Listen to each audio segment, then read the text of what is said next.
they can hear us. Yeah. Anyone else want to join us up front? Come.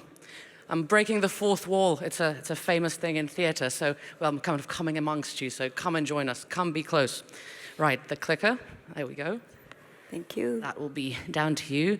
And it is 12:01, so it is time to start because we have a lot to get through, ladies and gentlemen. Right, is everyone feeling good? Feeling comfy? Yes, excellent. One enthusiastic slow clap. Yes, thank you very much. Thank you. The problem with humanity is that we have Paleolithic emotions, medieval institutions, and godlike technology.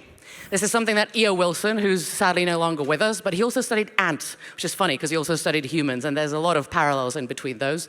He said this quote, and I think that it applies more now than ever. We basically have technology to solve almost all of our problems, but we're human after all, as Daft Punk sings, and we all mentally still live in the cave. So sometimes all the best intentions come running headfirst onto a concrete wall of bureaucracy, big institutions, slow processes, and it is down to people like Aya and Chris that are sitting next to me now that wall is broken, often at a big kind of cost of blood, sweat, and tears, but it is broken, and these positive changes are shining through. I'd love to welcome you at the Fireside chat between Chris, Fabian, and Aya. Aya being the president of the Ethereum Foundation, and Chris being the founder of Giga. They've worked together on a lot of projects, most notably a UNICEF Ethereum Foundation one, which we'll be talking about today. And they've done a lot of stuff, but they just don't talk about it much publicly. And so today we really want to give you a flavor of what they've done and a chance to ask questions and interrogate this very, very complex topic. So Aya and Chris, welcome. Give them a big round of applause, please.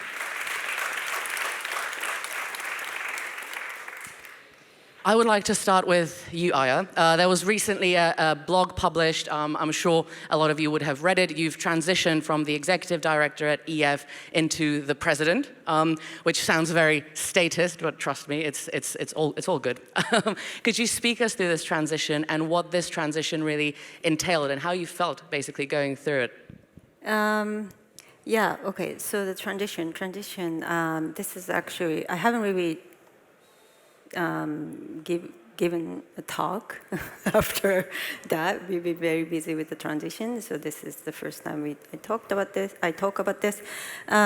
So it started with, so the Ethereum ecosystem changes all the time. It's like almost like a living thing. That's why I call it infinite garden. So there, with many different moving pieces, and then the community requests many different things to the Ethereum Foundation. So during my time, we started this philosophy of subtraction, and which was, I think it's most misunderstood concept. But the idea was most of blockchains in this space are either owned by or controlled, controlled by one company, and that's what differentiates Ethereum from everything else, well, outside of Bitcoin, and then so that the beauty of this space is really like EF doesn't really own the technology. EF doesn't own the project of building the platform. It's all working together, collaborative efforts. And then when I joined EF, there was still like a strong tendency to give all the power to the EF or want EF to do everything. So it was supposed to be the mindset. Subtraction was the mindset of like, no, we shouldn't do everything, but we can also do everything. We're not even the richest organization in the space.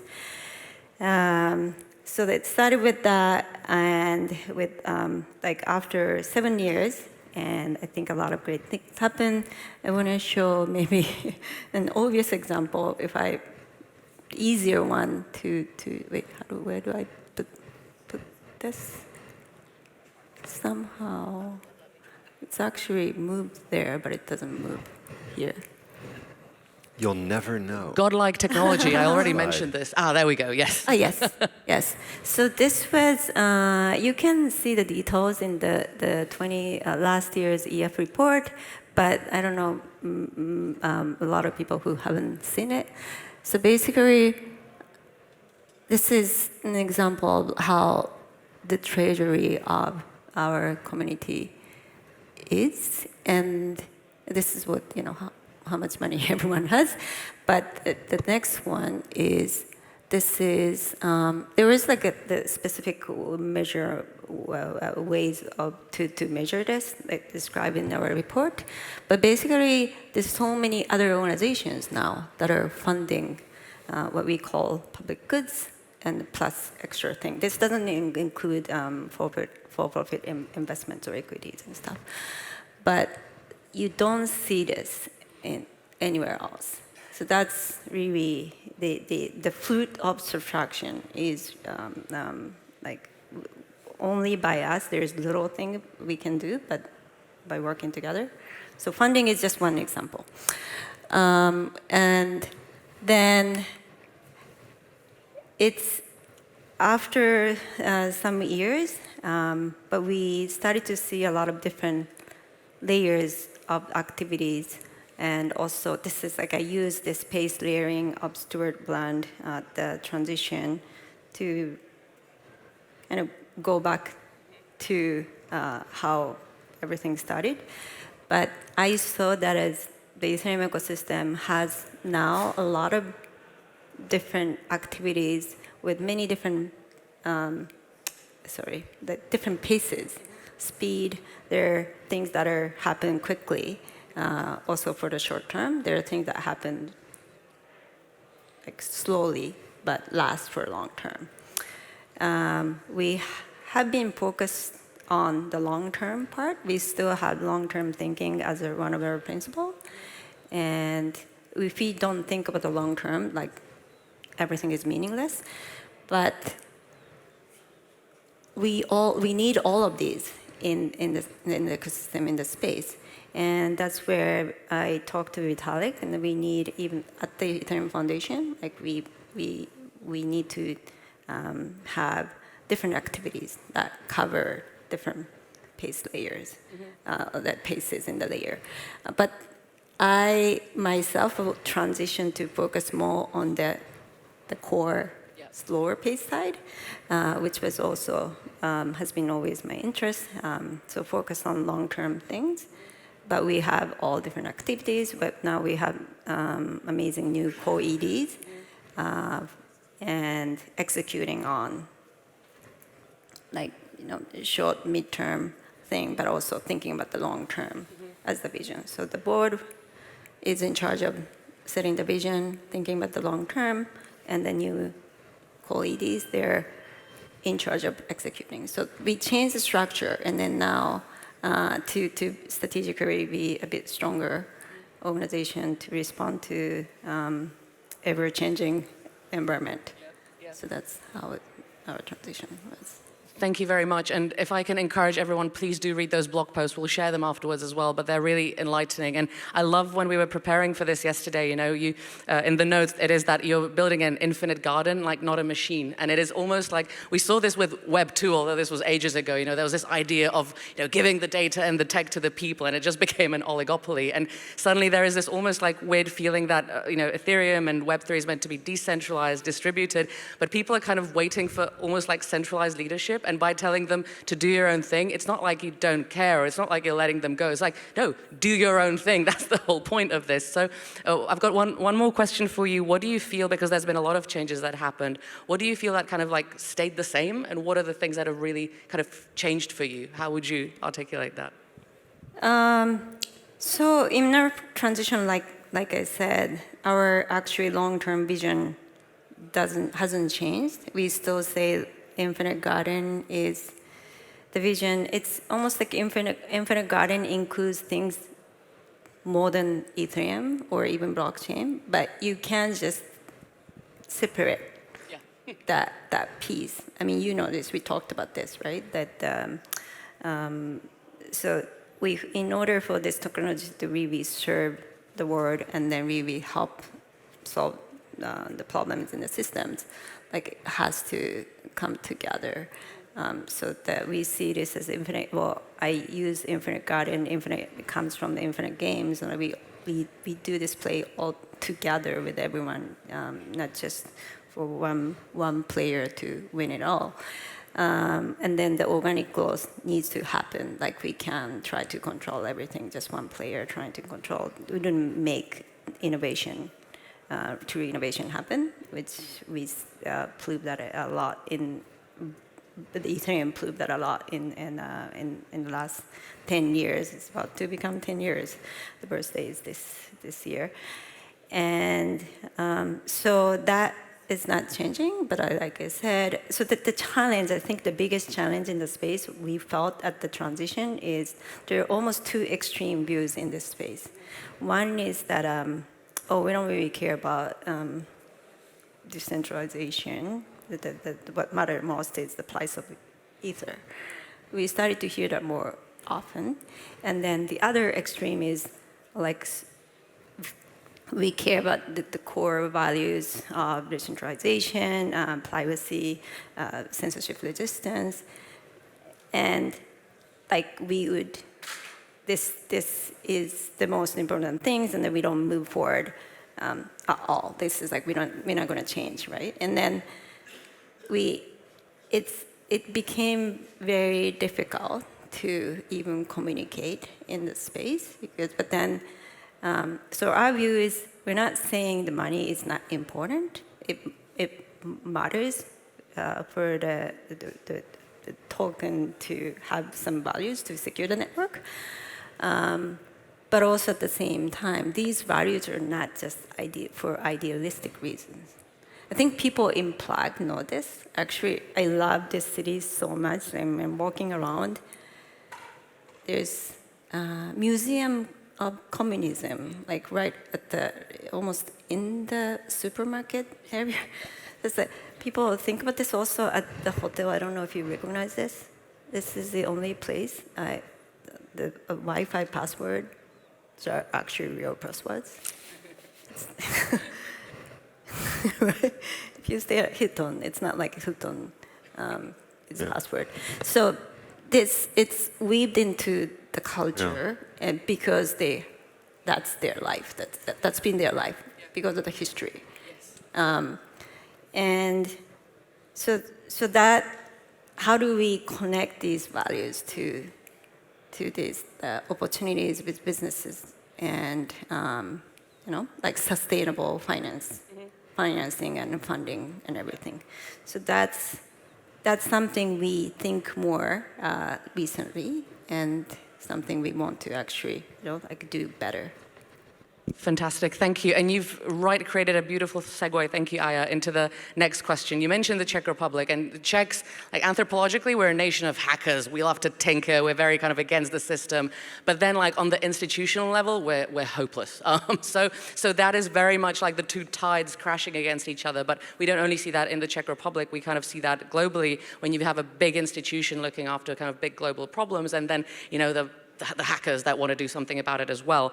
And that kind of opens up the amazing collaboration between you two. You've been working together for quite a while, but actually the partnership, one wouldn't expect it, between UNICEF and Ethereum Foundation. So maybe I'd love to throw the baton over to Chris a little bit. You've been working with Aya for a long time. I think it's two kind of kindred souls that met and made things work despite the circumstances. But kind of, what did that look like, a large public institution and a Web3 institution trying to collaborate? I think, do you have the picture of what it looked like when we first started? Or that's the next slide. Actually, wait. Oh, no, that's later. Wait. We can, that's what it looked like. Okay. Yeah, well, you'll okay, that's how it started. This is how it's ending. No, yeah. Oh, that's not how it's like in the middle of it. So Someone is taking a photo. I don't know if this is useful. It's useful. It's a good story. Yeah, maybe we should. Yeah.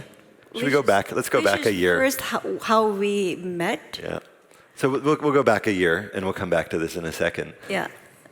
So I was running a thing called UNICEF Innovation at the time. UNICEF, if you're not familiar with it, which I wasn't when I joined UNICEF, it's an enormous agency that is focused on providing access to healthcare and education for children around the world. It's the world's largest children's organization. I came from startups and building tech in emerging markets, and I had very, very little knowledge of this enormous UN thing and what UNICEF did. In the few years that I was there, I built up their open source platform for using SMS messages to send information. I built up their data science capacity. And we were starting to work on blockchain stuff in 2014, 15, 16. And I felt very lucky to be in this thing that had offices in 190 countries around the world, which each one of those offices was able to work with the government. And when I was starting my own companies, the hardest thing for me was working with governments because it would take forever to get a meeting. I didn't understand how they worked. The people had titles that were strange. They all wear clothes like this and not normal people clothes, and et cetera, et cetera. Now I'm a sellout, and I get it, but that's what happens over time. So I found this organization that had already its tendrils into all of these governments around the world, and that I thought was sort of unoptimized. I didn't think they were doing stuff with technology in 2012, 2013 that was meeting the pace of change in the world. And so I was very lucky, I was able to bring in some of that energy and some of the people that I knew from the startup world, and it was great. So fast forward a few years, I was in Japan, maybe 2017? I think it's 2018, it has to be, because I joined EF 2018. And I was there to meet with the largest Japanese trade organization, Kaidanran, which is also another big institution full of people who wear suits and dress like that. And again, I was more used to it by that point, still not fully, but kind of I had a sense of it, of what that kind of institution looked like. But I was there because I was trying to get Japanese technology companies, big companies, interested in working on drones and UAVs, some of the things we were investing in and putting money into, working on open source software and working on blockchain. So we had a few implementations of things that we were building for identity. This was 2018, so it was sort of right middle of ICO, like that moment, that kind of thing. And we were trying to figure out identity and payments and stuff, very early days. Do you want to tell the next part of the story? Well, maybe, yeah. But at the meeting, basically, we got lucky. Someone said to me, I should meet this Chris Fabian person from UNICEF. And that same friend said to me, we should go out for dinner because there's good food at this place. Yeah, and then I was visiting, I don't live in Japan anymore, but then I was visiting there for an event with something. And then, to be honest, I've been working in crypto for already, at that time, before joining AF, I was already in the space for a while. I was pretty skeptical about this meeting. How would I, now I'm part of Ethereum Foundation, meeting with UNICEF, would that be a good thing? Or this, I know UN organizations are pretty slow, and then but, we just happen to be in the same city, and then why not? And then the food was good. Within first 10 minutes, Chris Fabian started to tell me about his goals and vision with crypto. And that blew my mind. I remember I immediately texted Vitalik, this is something weird. I met this weird person who is saying he's going to bring crypto to the UN organization. And I was thinking, why is she texting under the table?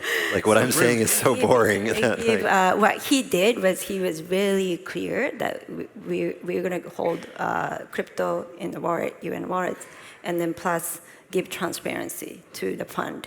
In other words, if we are able to give transparency to the fund movements of the United Nations organization, that sounds pretty crazy, but he sounds like he means it. And so, we can't really take too much risk, but then it sounds like it's just his team is going to work on it, and then we can just help, and that's where, this one.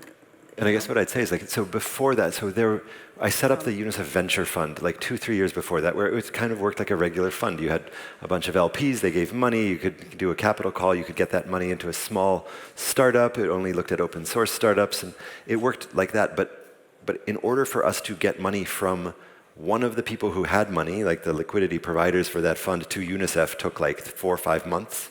To get it from UNICEF to this company took another 7 months. So by the time you made this thing move, it was a year. and nobody could really see what was happening because it was all inside of a crazy bureaucracy. It was like all the stuff that you think about governments or the UN is like, it's very hard to understand what goes on.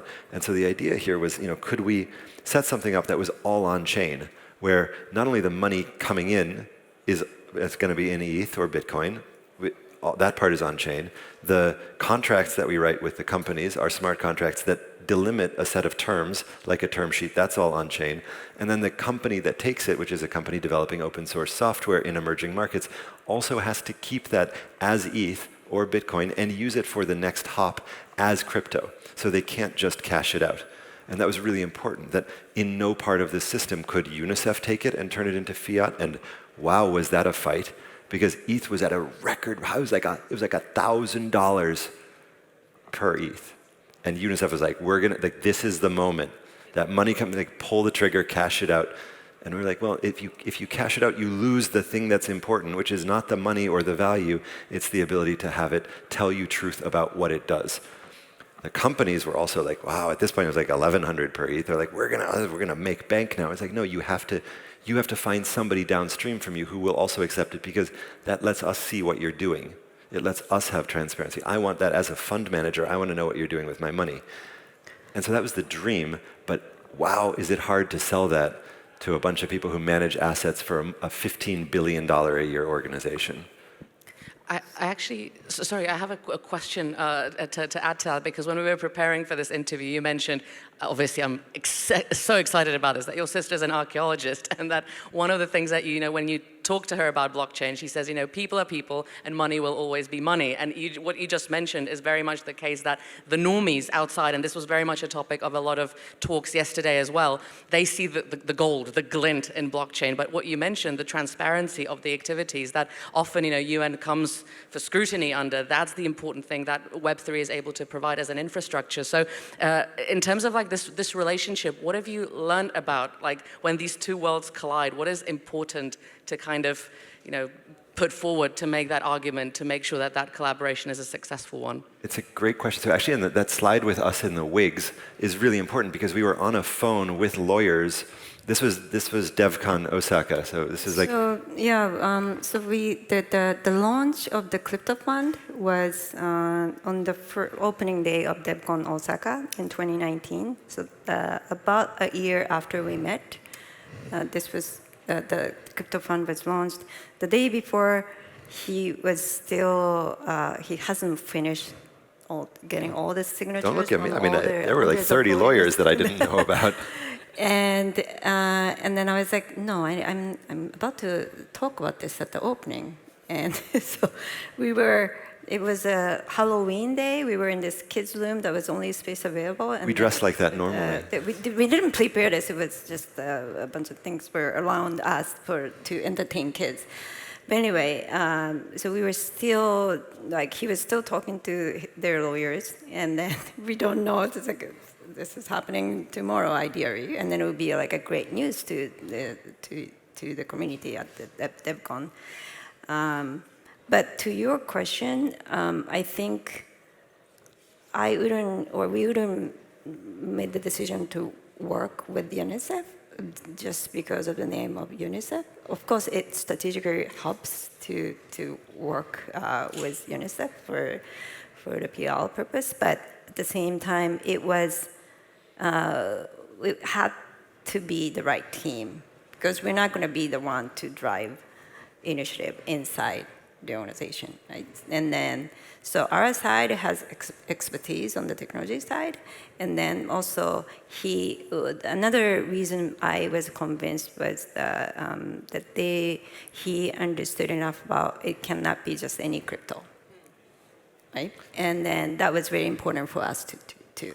So I was also like, Chris, who are you receiving donations from? And remember, it was 2018, so if you think about who was out there in the space, yeah, that was a particular moment.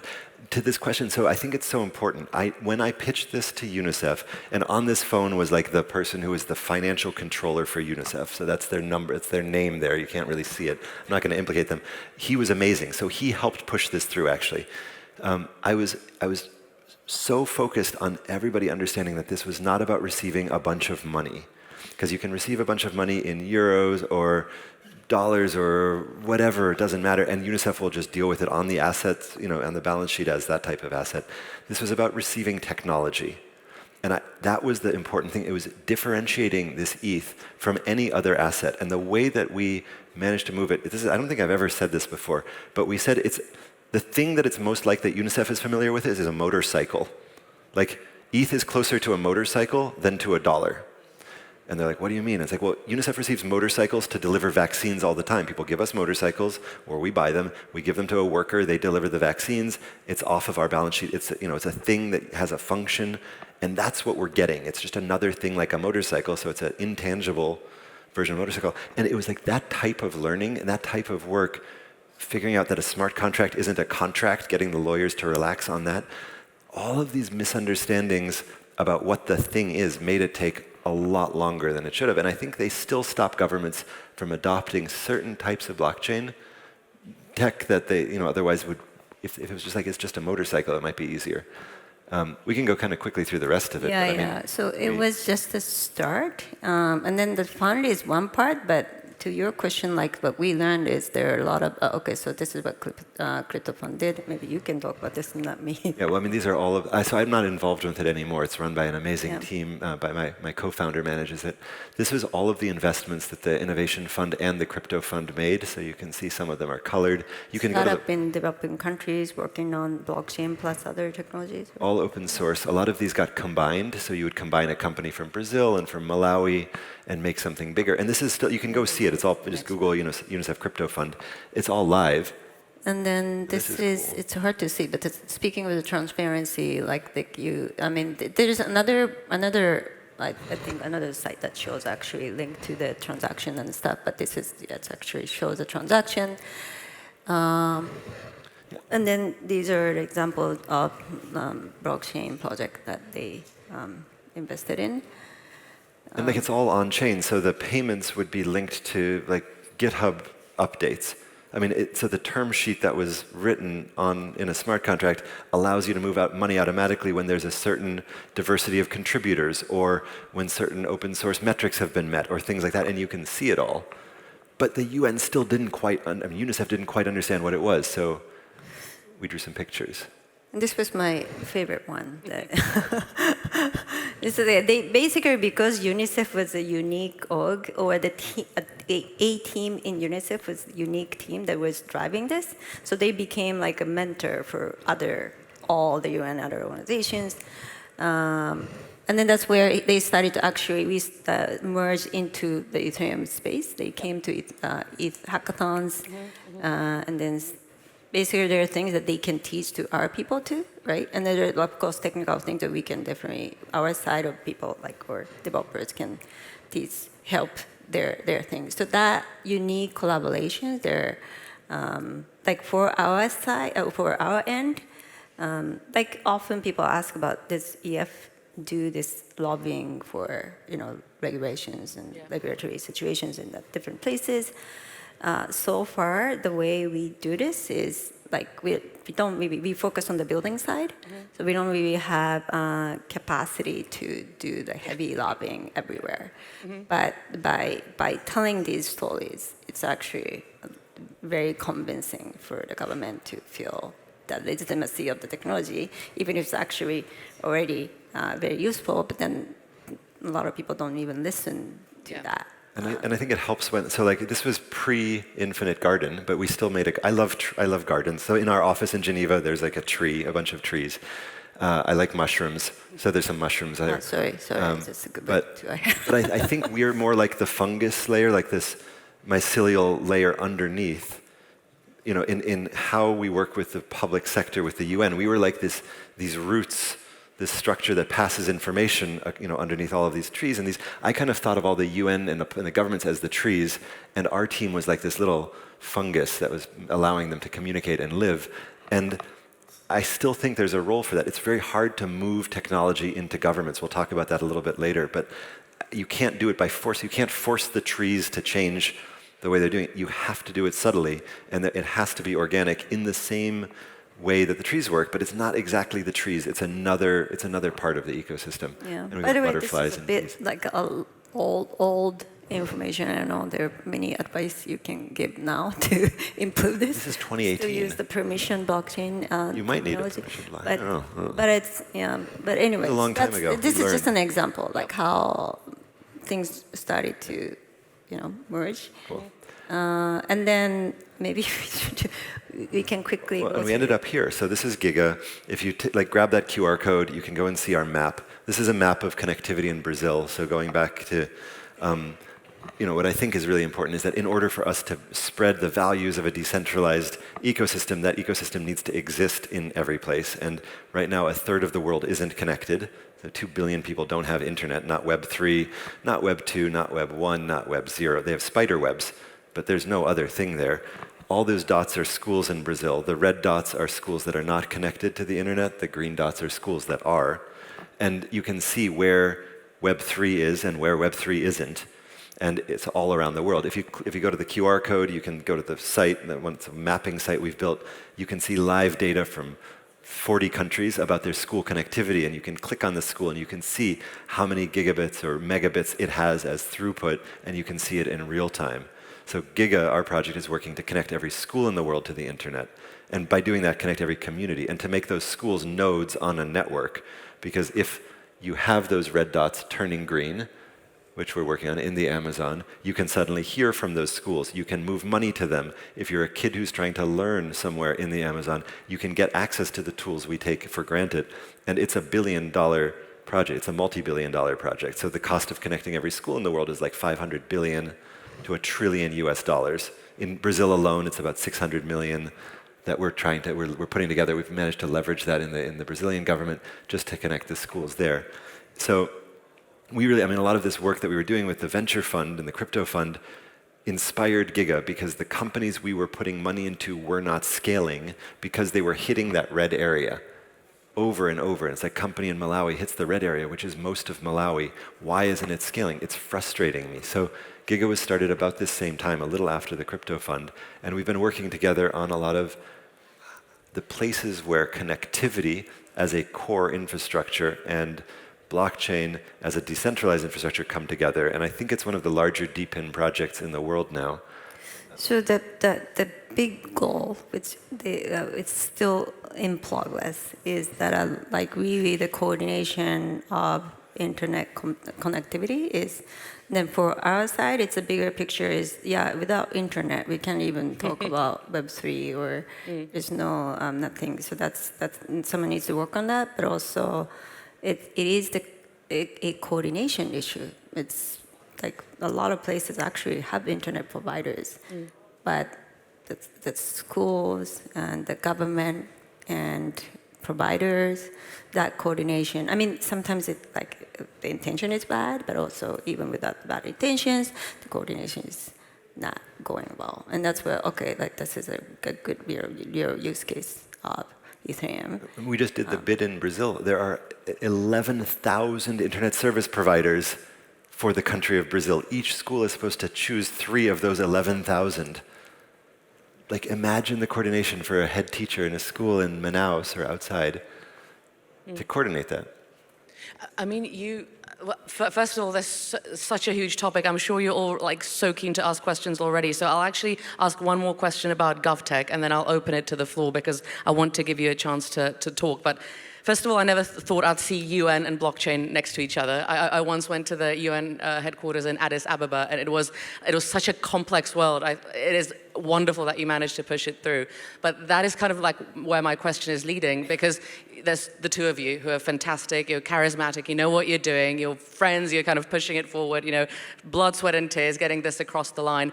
But then there's the reality of carrying the legacy through and making sure that we repeat those success stories. And it was a really interesting, a lot of discussions yesterday as well, and you mentioned this as well a little bit, woven into the philosophy of Web3 as almost this anarchistic kind of resilience spirit. We are there to be not necessarily against institutions, but really hold them accountable and to exist in parallel to them. But then you've got also the huge need and the crying out loud of the masses who say we're not happy with the way that the Web 2 world is going. We are not happy with, a few people like Zuckerberg and Musk owning all of our data and basically completely monopolizing our digital lives and our digital footprint.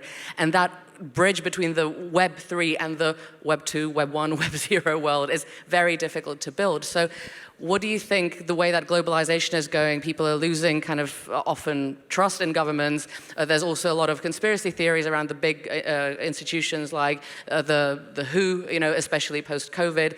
Where do you bridge that between not dictating what people should do and kind of not infringing on those basic rights, but at the same time making sure that we harvest this technology that we have to solve these problems at scale? What do you think are the most important things for that discussion even to take place so that people can take the mantle on from you? It's a big question. Do you want to start? Sorry, it's a big question. There are many things that I want to say about this, where you started, as we had this anarchist mind, and then, so it's really not either, it's not like black and white. There was one fellow, actually we had this Next Freedom Fellowship, we had this Next Freedom Fellowship, and then one of the fellows was actually from this connection and came from their crypto fund startup, and then he's been working on GovTech in Latin America. His team has been, and then he said, I didn't really care about governments, but when I look around, growing up in Mexico, there's so many problems in my life, and then each problem when I try to solve, government is the problem, and so why don't I fix that? Because that's just the biggest source of problem. So the biggest source of problem is one thing, but also another thing is as EF, we started to hear from different places or different governments. They're now pretty knowledgeable about this technology compared to before. And they are interested in innovative technology, but also digital innovation. We want to do it right. We want to learn about all available solutions. So, but we want to do it right. And how do we, it seems like Ethereum is an obvious option. How do we do that? We get these questions more now. So we started to think if the government side is willing to really change the systems, and then it's better they do it right. We don't want them to pick a wrong solution that could make things worse. So there are big opportunities. There is a big opportunity there but at the same time, we're an organization that we don't really do everything we can. We don't have big application dev teams to go out there to help building things. But we have this amazing community development teams all over the world. How do we help coordinate this? So that's our side of a goal, and then so that's why we've been seeing a lot bigger opportunity there. But I think that the passion of this frustration from the anarchist side is important, because that was, yes, there are problems out there. So again, that's how do we connect that and then bring the energy to the positive solution. Thank you. Thank you very much. And let me actually just sharpen the question for you, Chris, a little bit. There was, when you mentioned the Amazon, and when Starlink went to one of the uncontacted tribes in the Amazon, one of the first things that came out across the media is ooh, we're spoiling the tribes. We want them to stay as they are in their kind of grass skirts, and look at them using the internet to look at pornography and social media. They shouldn't be doing that. Let's keep them in their little zoo. And it was shocking to me. It was almost like this 19th century technological safari of let's keep them kind of locked out of the connectivity web, and let's just leave them as they are. So it is interesting that even such basic things as connectivity are subject to very political discussions. How do you kind of balance this, obviously in UNICEF, where you see problems that need to be solved, but not cannot always necessarily wait for the people to do it because they might not have the means, they might not have the digital literacy. How do you kind of balance this kind of directive and solving the problem, but also having the citizens as the kind of number one decision-making priority? Yeah, and I'll expand it a teeny bit. Like, the world is about to be in a time of change that is so much faster than anything people have ever imagined. We get it a little bit because we are using that technology and many of us are building it, but it's going to be even faster than many of us understand, and it's going to happen. It's already happening. Governments are notoriously slow at doing everything. Big corporations are also pretty slow at it, and you see some of them losing their footing even now, right? Like, oh, we should have done that, been more in that. No. Governments are even slower. So as we're about to hit this very unique, very terrifying moment in human history, the governments of the world, who have, by the way, the largest user base in the world, because every citizen belongs to a government pretty much except for stateless people, like, they capture a lot of the world's total addressable market, they are unprepared to deal with change at the speed that it's coming. If you're living in the red areas, you're even less able to prepare for that. I believe that we have a duty as people who understand technology and who have the resources available to us to create some rails that make sure that there is equity in this coming world. And not equity because it's nice to do and because, like, oh, boo-hoo, isn't it better for somebody far away to be, like, that's important. It's important to care about human values, but also equity because if the world is unbalanced like this, if there's a third of the world who's left out, everybody who's read a science fiction book or seen a science fiction movie knows how that ends, and it's not good. And it's happening already. If you're a kid who's growing up in those red areas, you don't have access to university, you don't have access to healthcare, you're pissed off, you're angry, and you have no hope. That should bother us. It should bother us as humans. It should also bother us economically. It should bother us technologically because it means the network is unstable. And I'd say that the internet now is a terrible place. Sorry, Tim is going to be here in a minute, but the internet's like a terrible place. If it was a physical building, I would never let my kid into the internet. It's disgusting. If you're a young girl who comes online for the first time, you're 13 years old in the Amazon, that is not a place that you want to come into without those protections, without safeguards, without knowing that there's some open source systems that protect you. Things like DNS routing that makes it safe, things like child protection helplines that allow things to be reported. So I think we have a lot of work to do. I'm based in Geneva, I'm based in Switzerland. Switzerland manages a bunch of big open foundations. One of them is Cloud9. If you do anything with DNS routing, Cloud9 is a large, safe DNS routing system that's Swiss-funded and Swiss-based that provides a safe set of DNS addressing for users that allows them to be protected online. I think that there are other GovTech tools like that, toolings, fundamental things that are cryptographically based that we need to be contributing to as a community to make this internet safe for what's coming. And that means that making sure that poor people aren't going to be eaten by agentic AI. And it's a very weird, scary moment when for $45 you can lose your identity. It will belong to somebody else. Sorry. And that's like the cost of it. It's like 15 croissants. In Switzerland, that's one salad. We have to be able to protect people's autonomy, people's agency, people's space in what's coming. Otherwise, this red stuff, you're going to see another red map that's compute versus not compute in a few years, and it's going to be even worse. So I think that, like, for business, it's fundamental. For building the Ethereum network, for building anything we care about, we need to have connectivity, and we need to work with governments to do that, whether we like it or not. Thank you very much. And definitely some of these topics you mentioned, Tim, with the discussion between Tim and Vitalik are definitely going to be covered in the next session as well. Governments, Web3, all of this is very complex. There's a lot of angles to look at it from. But I want you to have the opportunity to ask questions as well, because it's a very rich and diverse audience. So does anyone have a question for Aya and or Chris? Yes, a gentleman in the front row.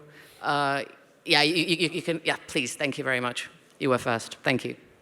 So, yeah, I heard you talking about organic growth and human values. So, how important do you think is going to be for, if you use those things, to succeed in all of these things? How important is organic growth and how important is that we care about human values? I don't want to live in a world where we don't have a values-based approach to things. I think that some of the things we took for granted, like some people thought the UN was the values-based approach, and if you see it's being defunded and it's being torn apart right now, that whole idea.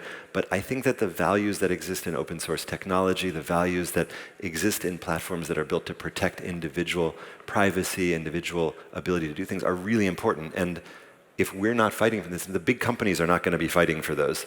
So I don't know. I don't want to live in the counterfactual of that anyway. But also, it's not going to be any solution. Unfortunately, like Chris said, internet is disgusting. That's how you said it? It's terrible, but yeah. No, without censorship resistance, privacy, it's not going to be sustainable. Like, it's not going to be like a real solution without those values. So values are not really fluffy, idealistic thing. It's actually it's solution. It's important for the solution. So we believe that. In the meantime, like yes, it's very important to. It's hard to make progress, like sticking to values. So that balance is very challenging. But that's why I think we need all smart players to think harder about the solutions. It's like if we don't care the values, solutions are pretty easy, right? Like so that's where we're working together with all of you. Thank you. Yeah. Thank you very much. Please, next question. I think Giga is super cool. I was wondering, do the costs of connectivity go down if you use satellite internet, like Starlink or something like that? The costs of internet go down when you have clarity of where the gigabyte is going. So Starlink costs like $300-400 roughly, $200 a month. If you use fiber and if you use open fiber and open networks, the cost is much, much lower actually. Right now there's an inequality in pricing because of how the internet is built. And one of the things we're doing is tokenizing the gigabyte so you can actually see how much it costs at each point of this network and trade it in a fair way. So I think the answer is the costs can come down radically. Cost of a gigabyte in Malawi is 8 times as much as it is in Tanzania, which is right next door, because the transit costs are a lot. The people have put barriers in. But if you can create a tradable clarity on that, you can bring the prices down a lot. Satellites help get people's eyes open to it, but it's less than 1% of traffic on the internet that goes over satellites. Thank you. Yes, the gentleman in the check shirt. Thank you. Thanks for the inspiring talk. This is more a question for Chris. How do you manage security at UNICEF? Because as you said, it's a traditional organization that you had to, innovate. And I assume there are many attacks from malicious actors. So how do you manage security at UNICEF? Thanks. So I'm super far away from core UNICEF right now. I haven't managed the Innovation Fund or been part of that group in a long time. We built all that software ourselves. So in 2018, we built the custodianship, we built everything ourselves. It was done with a lot of our partners. It's really good. It's top class, and they work with a bunch of partners who I can't talk about now, who you would all know, to make sure that's in place. For us at Giga, we talk a lot about network security, and that's why things like Quad 9 are really important to me. Making governments able to have the ability to have decentralized networks that are public goods and have those be secure is super, super important. I'm sure we'll hear a lot about that in the next talk too. But you can't do that without blockchain. There is no way to do that without the technology that we love. So I think we're in the right place. Thank you, Chris. Any other questions from the audience? Don't be shy. Oh yes, it's a lot of running for you with the microphone. Thank you very much. Thank you. How do you distinguish between solutions which claim to be driven by values, by privacy, and the ones which actually are? Do we have to rely just on stars on GitHub? How do we do that? So many have mentioned even today, they claim to, provide something which is privacy preserving. Is it? I think open source is the single biggest tool we have for that. So that's to me the non-negotiable. If you can't examine the code, then it's out. So that takes a whole bunch out right there. And then what do? You test it. You look at the team. You look if they're kind and humble and have a good sense of humor. That's it. If the team doesn't have those things, it's probably not very values-based anyway. And you build from there, and you let it work in small ways, and you see. Yeah, and you mentioned a very important thing. Unfortunately, I'm so sorry, that was the last question, but you mentioned a hugely important thing that in an increasingly digitalized world, the things that we consider soft skills, you know, we don't need to know about these things, like emotional intelligence and friendship, the things that fundamentally make us human, they're going to be key for the successful integration of these technologies going forward as well. And kind of, I want to leave that as a segue into my, unfortunately, last question. I'd love to chat with you all day, and I'll catch you afterwards, because there's more where that came from. But there's a lot of people surely inspired by you, either here physically or online. Hello. What would you give them as a piece of advice? Because you made something really huge happen, but it was kind of against the odds, if you will. What is the type of advice that you would give for people that might have these big thoughts about changing the world, but they might be put out by the huge process that comes with it? What would you say? What would be the motivational spiel that you would give them? You want me to go first? You want to go first? So it's not just about the collaboration with Chris and UNICEF, but the more I'm been in this space, that is, more I realize that it's not technology is part of it, but it's really about humans around it. And also we are still at an early stage for everything, including this type of collaboration, including the government, GovTech, and the technologies that we are in. And it has to come with a good education. So when we think about this type of collaboration, we do think about, like, you know, someone asked a question about security. And the collaboration involves a lot of educational effort. Like, his team has talked to a lot of our people or developers or security experts to really ask the right questions, and then so that type of work is like not visible in the tech, but it is very important to think about that elements of this type of collaboration. Thank you very much. Yeah, so we're working on setting up a foundation in Geneva for GovTech specifically to be the API into these types of problems, to let people connect. If you follow up in a few months, you should see some progress there. I hope that it'll focus on a few things. One is agentic network infrastructure. Another is kind of crypto security and definition on identity, and a few other pieces like that. I think that the next few years are super, super scary for humanity. And I think that countries and groups that have trust as one of their values, I mean, that's one of the reasons that I chose Switzerland to live in, will be successful in a world where trust is so precious and so hard to come by. So I think that as we can build towards those principles of trust, of openness, of clarity, and sort of solidarity on these things, it's the way that we get through what is, by all intents, a very, very nasty next 10 years. That's not to end it on a dismal point, but I think that a lot can be done with the human connections that the technology maybe hides. Sometimes it's exactly what Aya is saying. And I'm just so happy to have this friendship and this collaboration going into it. Thank you so much, Chris. And it's actually not a dismal note at all, because let me leave you with a quote from a clay tablet that is almost 4,000 years old.